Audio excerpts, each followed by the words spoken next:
Nos vamos a mirar otra cara del mismo relato. Y es que a veces estas personas que resultan muy críticas con el gobierno Petro terminan dándole la razón al presidente en asuntos que uno de pronto no se espera. Por ejemplo, sobre el tema de la propuesta para subsidiar el transporte público, Enrique Peñalosa, que no es necesariamente el mejor amigo de Gustavo Petro, sino todo lo contrario, un hombre Sí. que ha sido muy crítico a su gestión, tanto cuando fue alcalde en Bogotá como ahora que es presidente, aplaudió su propuesta del transporte público subsidiado. Ujú. Lo aplaudió. Sí. Pues algo similar ocurre con esta historia de Argos y la situación de despojo en algunos territorios de Colombia. Un exministro conservador Sí. aplaudió, o por lo menos reconoció, Paola, que el presidente Petro no está equivocado. Sí, Juan Pablo. Estamos hablando del exministro de Agricultura, también de Hacienda, pero más reciente de Agricultura, Juan Camilo Restrepo, quien además, recordemos, pues estuvo en el gobierno del presidente Juan Manuel Santos cuando se tramitó todo este tema de la ley de víctimas y restitución de tierras, conoció de primera mano el caso 79 de despojo de tierras, que también, usted lo ha mencionado, analizó la Comisión de la Verdad. Y él dice que justamente sobre ese caso, o lo que analizó mejor la Comisión de la Verdad, pues demuestra que lo dicho por el presidente Gustavo Petro sobre la empresa Argos no es tan descabellado como algunos están afirmando hoy. Es lo que dice el exministro Juan Camilo Restrepo, a quien saludamos a esta hora. Gracias por estar con nosotros, doctor Restrepo. Y bueno, ¿por qué no es tan descabellado? ¿Por qué, según usted, Petro sí tiene razón con relación a sus declaraciones frente a la o contra la empresa Grupo Argos? Buenas tardes, gracias saludarlos. Eh, yo creo que lo que ha dicho el presidente Petro sobre este caso no es descabellado porque eso es lo mismo que han dicho los jueces.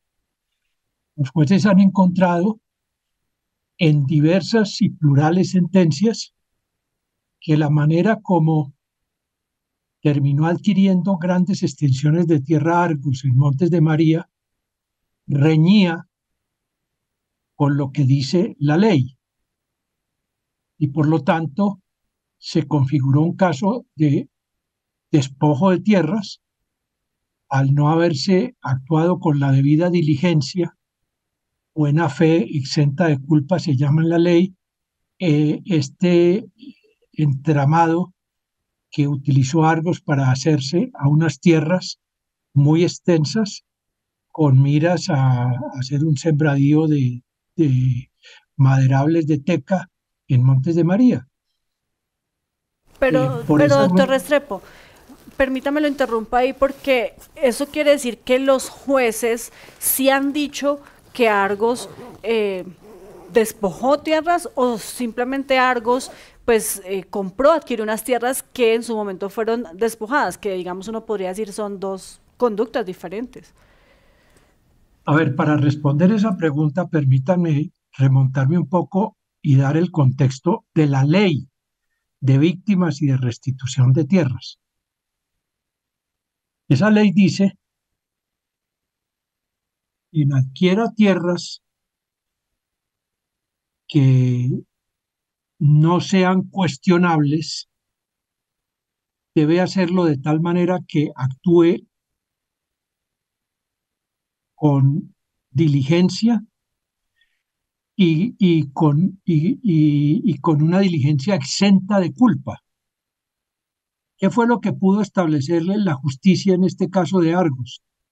Que el entramado que se utilizó no cumplía con esos requisitos de la ley. Es decir, fue un caso en donde no hubo la debida diligencia y en donde se violó el principio de la buena fe exenta de culpas. ¿Qué quiere decir esto en palabras más sencillas?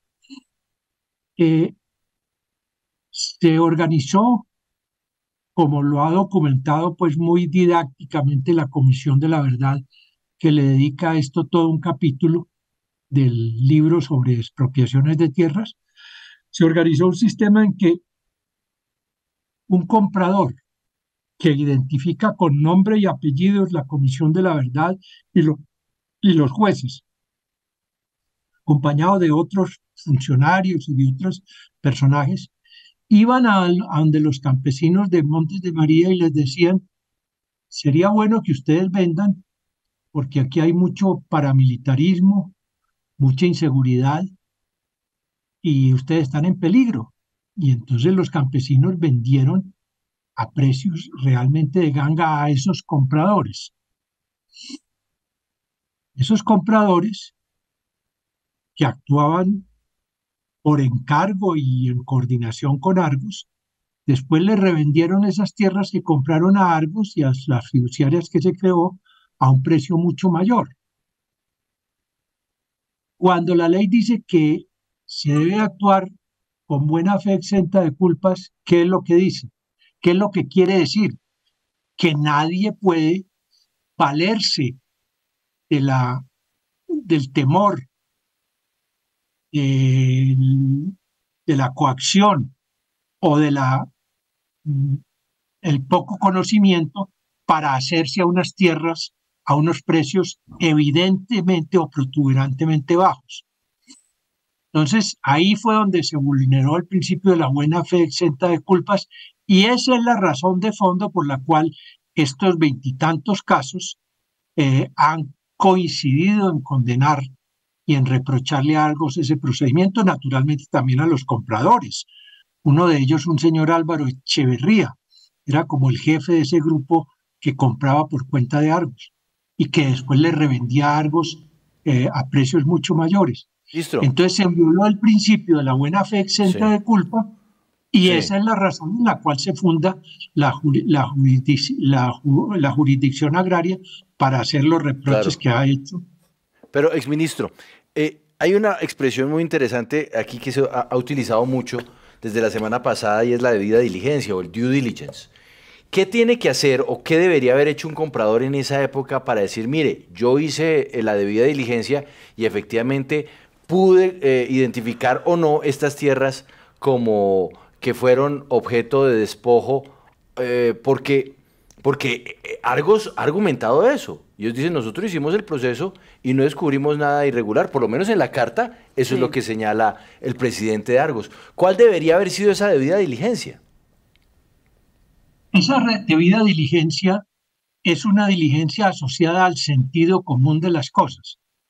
Si una hectárea, pongamos el caso, tiene un precio comercial de 10 millones de pesos, para poner un ejemplo, y alguien masivamente termina comprando no a 10 millones, sino a 1 millón de pesos a campesinos que salen despavoridos de estas tierras, el buen sentido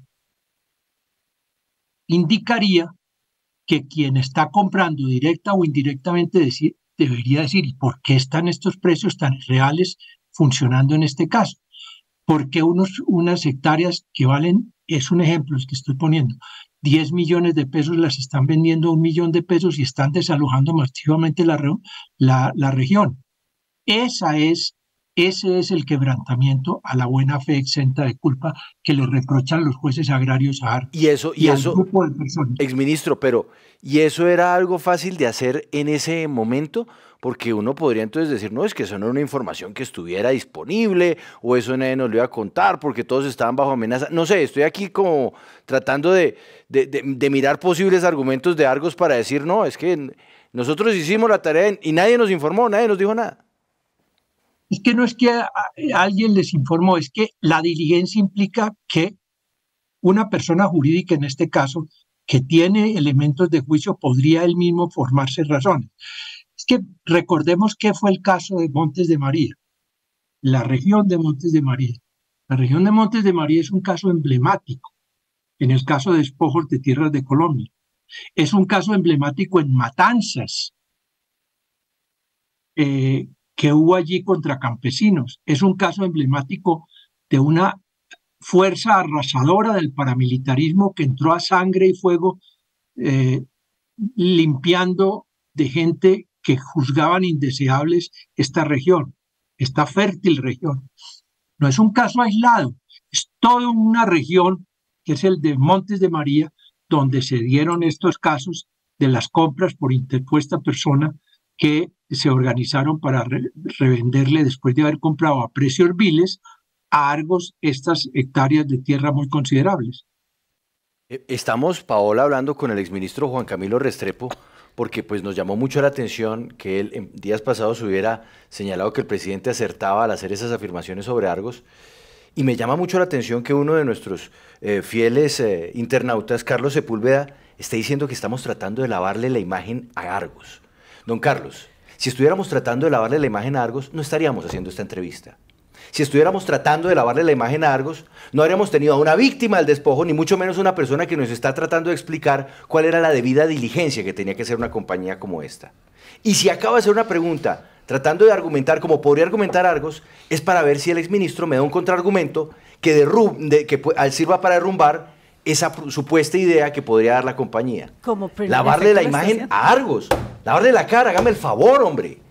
Estamos haciendo un programa sobre esto, es para hablar del tema. Lavarle la cara sería callarnos. Adelante, Paola.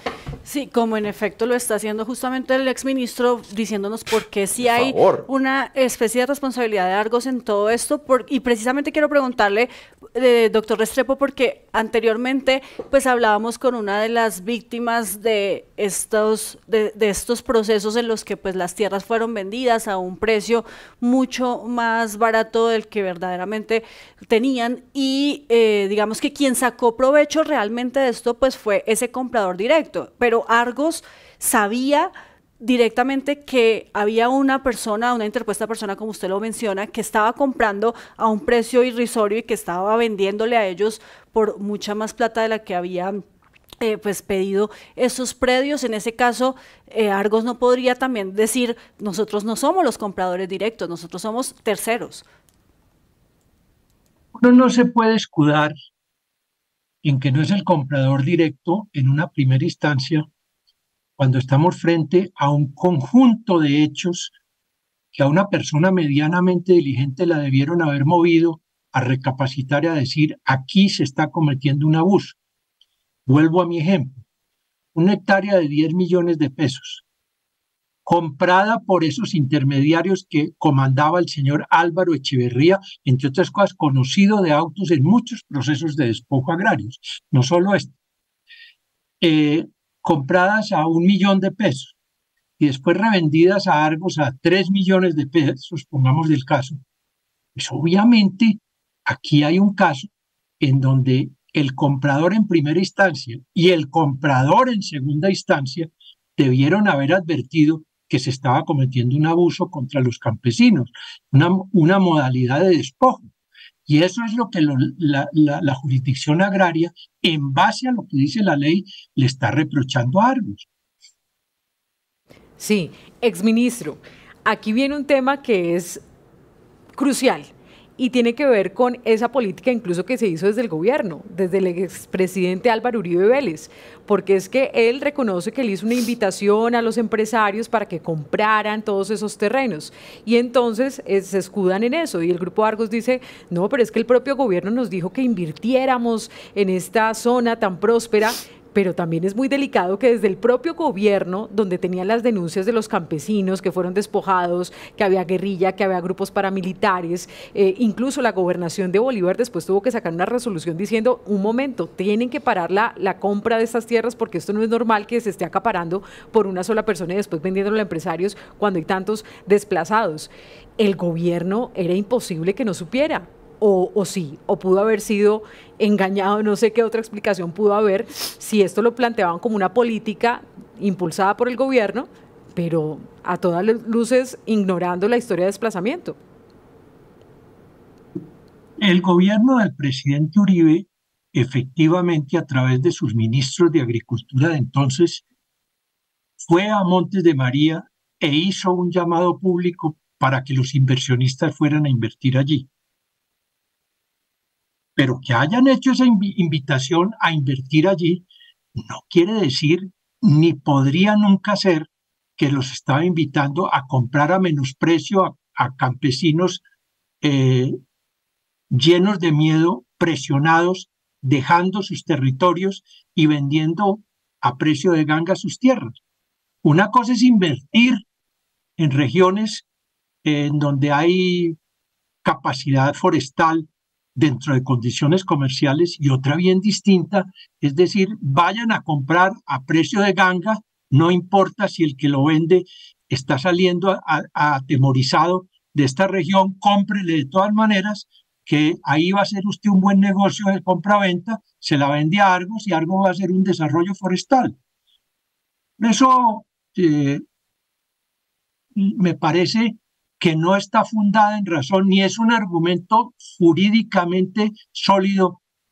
Álvaro Uribe, cuando sale ahora a decir Argos, entidad preeminente y notable del sector empresarial, está siendo ahora por el gobierno Petro maltratada. No, Petro no ha hecho otra cosa que repetir lo que es la esencia de los fallos que han de manera coordinada y consistente pronunciado los jueces agrarios. Y no se pueden escudar, como no se los ha aceptado la jurisdicción agraria, quienes le compraron la tierra a los campesinos, a que en el gobierno de Álvaro Uribe se invitó a invertir en aquella zona, porque no mal pudiera haber hecho el gobierno de Uribe en ese entonces invitar a invertir en condiciones que demeritaban la justicia y las condiciones mínimas de los campesinos. Que por eso, Andrea, ¿se acuerda que la semana pasada cuando hablamos con el director de Rutas del Conflicto, yo le dije, vale la pena que continuemos esta tarea hablando de otras empresas privadas que habrían sido beneficiarias, y le pongo comillas, porque es que esto no es un beneficio, sino que habrían terminado obteniendo tierras gracias a este tipo de negocios? Sí, claro. Porque es que el caso no solamente se limitaría a Argos, sino que habría otras, y vale la pena poner el reflector sobre ellas. Pero hablando de Argos, Paola, Argos va a hablar, porque sigo leyendo en el chat muchas personas que dicen que hablen a Argos. ¿Qué es lo que dice Argos? Entrevisten a Argos. ¿Argos va a poner algún vocero sobre el tema? No, señor Juan Pablo, por ahora no. Es lo que nos han dicho desde la empresa, desde el grupo Argos. El único pronunciamiento pues fue la carta que le enviaron la semana pasada al presidente Gustavo Petro, y con eso digamos que hasta ahí para ellos queda el tema. Pues quiero volver con el exministro Juan Camilo Restrepo para irnos a la otra parte de la historia, precisamente inspirados en doña Rosa, que era nuestra invitada hace un momento, hija de una persona, de un hombre que fue despojado de su tierra. Hace 5 años había una decisión judicial para devolverle la tierra, pero han pasado 5 años, el hombre murió y nunca le devolvieron la tierra. Exministro, ¿cómo entender que a pesar de que la jurisdicción agraria ha tomado decisiones al respecto y ha ordenado la devolución de estas tierras que fueron objeto de despojo, no se consoliden esas sentencias y no se les entregue a las víctimas lo que les corresponde en derecho? Es un caso de negación de justicia, de fallos que se han metido, hasta donde yo entiendo, en el cajón, no los han ejecutado, pero es deber de la administración pública, del gobierno, hacerlas cumplir. Y si esas sentencias ordenan la devolución de unas tierras porque se quebrantó el principio de que la adquisición no fue inspirada con justa causa, con buena fe, exenta de culpa, pues tienen que cumplirse los fallos como cualquier fallo que se produce en Colombia. Y estos fallos estos fallos en sus primeras instancias fueron reclamados o controvertidos, y el Tribunal Superior Agrario de la jurisdicción de Cúcuta los confirmó todos, de manera que son fallos en firmes que tienen valor jurídico ya consolidado, tienen que cumplirse. Y además aprovecho para decir lo siguiente: en este debate que se ha armado en estos días, a raíz de las denuncias que hizo el presidente Petro, he oído decir, entre otras cosas por boca del expresidente Álvaro Uribe, que fue el gobierno del presidente Santos el que se atravesó para entorpecer el gran programa de reforestación que estaba en marcha en los Montes de María. No, fue el gobierno de Santos precisamente el que tramitó, ideó primero, tramitó después y aplicó luego la ley de restitución de tierras y de víctimas. De manera que reprocharle a la gestión agraria que hizo el gobierno Santos, por lo menos en el tiempo que yo estuve como ministro de Agricultura, que entorpeció un programa de reforestación, es traído en los cabellos, porque quien dijo que un programa de reforestación se podía hacer a troche y moche y pasando por encima de la legalidad, cualquiera que fueran las circunstancias. Eso nunca fue el espíritu de la ley que tramitó, inventó, aplicó, creó la unidad de restitución de tierras por primera vez y de manera inédita en Colombia, los programas de restitución de tierras que lo hizo el gobierno Santos. Doctor Restrepo, volviendo al tema de los fallos, de las sentencias que hay para la devolución de esas tierras, ¿qué tanta voluntad hubo por parte de Argos para cumplirlo? Porque lo que ellos dicen en su carta es que una vez ellos se enteran que estas tierras pues fueron objeto de despojo y demás, empiezan unos procesos, crean unas fundaciones e incluso hacen unas donaciones. Ellos hablan de donar estas tierras como si fuera un favor que le estuvieran haciendo a quienes las están reclamando. ¿Qué tan cierto es esa voluntad que supuestamente tuvo la empresa para empezar esos procesos de restitución? La empresa Argos, evidentemente, cuando esto empezó a tomar estas denuncias y estas evidencias empezaron a tomar vuelo, hizo como una operación tendiente a lavarse la cara o las manos. Y entonces, en desarrollo de ese propósito, donó unas tierras a través de una fundación que para el efecto se creó e hizo una serie de labores digamos, de buena voluntad en los Montes de María. Eso lo hizo evidentemente Argos, pero esas acciones de buena voluntad para lavarse la cara o las manos no liberan a nadie de las responsabilidades legales que solamente la jurisdicción agraria puede definir cuando existen. De manera que el hecho de que hayan creado una fundación para ayudar y crear unas escuelas y unas obras, digamos, de beneficencia o de buena voluntad en esa región, ya cuando estalló el caso, no quiere decir que su responsabilidad agraria hubiera desaparecido o pueda desaparecer, y eso es lo que ha sucedido. Nadie está negando que nos regalaron unas tierras ni hicieron unas obras de beneficencia social. Sí, lo hicieron cuando ya estalló la cosa, pero es que resulta que ese tipo de acciones no puede lavar, no puede ser un agua lustral para quien se ha comportado irregularmente frente a lo que dice la ley agraria. Y eso es lo que ha sucedido y eso es lo que han dicho los jueces, y por eso son esas 20 y pico de sentencias que están allí ordenando el reintegro de esas tierras a los que, de acuerdo con la ley, fueron despojados de ellas. Muy importante ese punto que usted nos da, doctor Restrepo, y es que por más de que hayan querido pues devolver estas tierras, armar todas estas fundaciones y demás, pues no los exime de la culpa que tienen por haber participado en este proceso de despojo, lo que han dicho los jueces frente a este caso. Muchas gracias, doctor Juan Camilo Restrepo, exministro de Agricultura, por estar con nosotros aquí en Sigue la W. Bueno, gracias a ustedes y un saludo a todos quienes nos han escuchado en este programa. Iremos hablando con Juan Camilo Restrepo.